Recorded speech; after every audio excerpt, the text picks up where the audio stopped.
Assalamualaikum. Perkenalkan, nama saya Nunung Sugiyarti. Saya adalah mahasiswa STIKIM Jakarta program S1 Keperawatan. Kali ini kita akan membahas tentang BPH. Apa itu BPH? Simak terus ya. BPH singkatan dari benigna prostatic hyperplasia, atau dalam bahasa awam disebut dengan pembesaran kelenjar prostat. Merupakan hiperplasi sel-sel stroma dan sel-sel epitel kelenjar prostat. Ada beberapa banyak teori penyebab BPH, seperti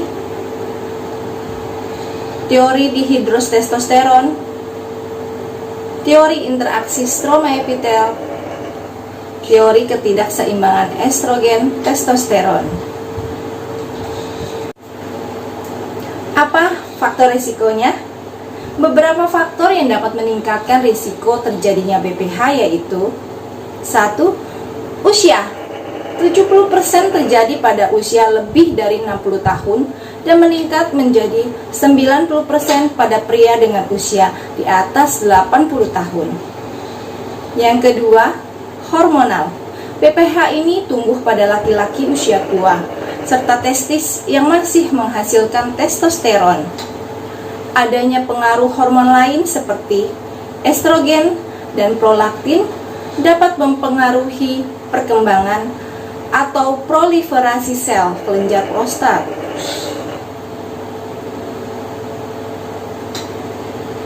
Kemudian faktor-faktor lain yang dapat meningkatkan risiko terjadinya BPH adalah: yang pertama, adanya riwayat BPH di dalam keluarga.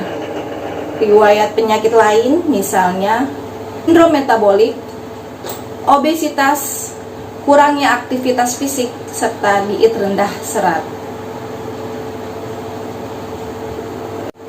BPH dapat menyebabkan LUTS. LUTS itu apa? LUTS adalah singkatan dari Low Urinary Tract Symptom, atau keluhan saluran kencing bagian bawah, yang merupakan suatu kumpulan kebutuhan klinis yang terdiri dari gejala obstruksi, gejala iritasi, dan gejala setelah berkemih. Oke, kita bahas satu persatu ya. Gejala obstruksi terdiri dari pancaran urin lemah dan terputus-putus, buang air kecil tidak tuntas atau yang biasa disebut dengan anyang-anyangan. Gejala iritasi seperti lebih sering berkemih dibandingkan orang normal yang rata-rata berkemih 5-6 kali per hari.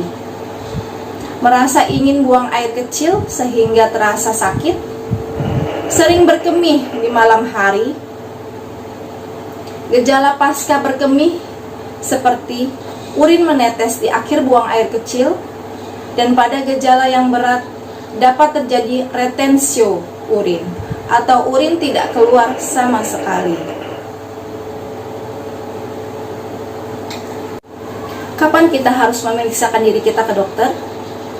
Jika Anda mengalami gejala-gejala tersebut, segeralah memeriksakan diri ke dokter, sehingga dokter akan melakukan wawancara medis dan melakukan pemeriksaan lebih lanjut.